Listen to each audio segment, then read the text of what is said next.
10-25 ലക്ഷം മെമ്പർഷിപ്പുള്ള അംഗങ്ങളുള്ള ഒരു പാർട്ടിയല്ലേ ഇത്. ഈ ഒരാളല്ലാതെ വേറെ ആരെങ്കിലും പറഞ്ഞോ? അപ്പം അതുകൊണ്ട് അതുമെല്ലാം ചായക്കോപ്പയിലെ കൊടുങ്കാറ്റ് മാത്രമാണ്.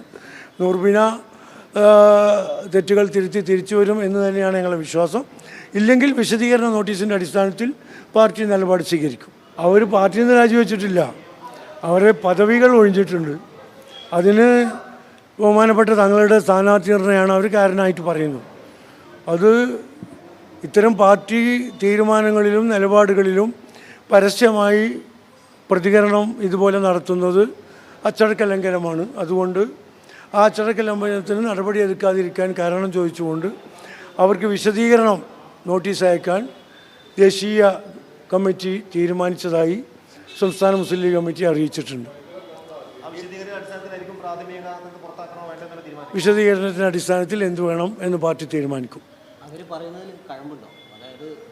ഞങ്ങളെ പാർട്ടി ഒരു തീരുമാനമെടുത്താൽ ആ തീരുമാനമാണ് എല്ലാ പാർട്ടിക്കാരുടെയും നിലപാട്. 10-25 ലക്ഷം മെമ്പർഷിപ്പുള്ള അംഗങ്ങളുള്ള ഒരു പാർട്ടിയല്ലേ ഇത്.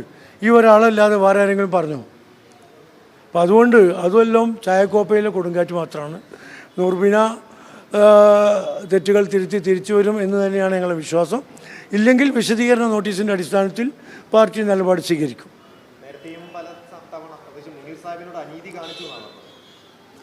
അല്ല, അതൊക്കെ ഈ പറഞ്ഞതിൽ അതൊക്കെ പെട്ടു. എന്തൊക്കെ അവർ പറഞ്ഞോ അതിനൊക്കെ വിശദീകരണം ആവശ്യപ്പെടും.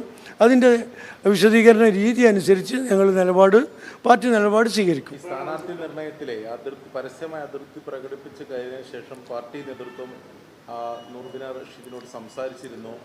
പ്രശ്നം അല്ലെങ്കിൽ ആ അതിർത്തി പരിഹരിക്കുന്നതിന് വേണ്ടി ഇടപെടൽ നടത്തിയിരുന്നു. അല്ല, അവർ ഞങ്ങളോട് അതൃപ്തി പറഞ്ഞാലല്ലേ ഞങ്ങൾ സംസാരിക്കുക.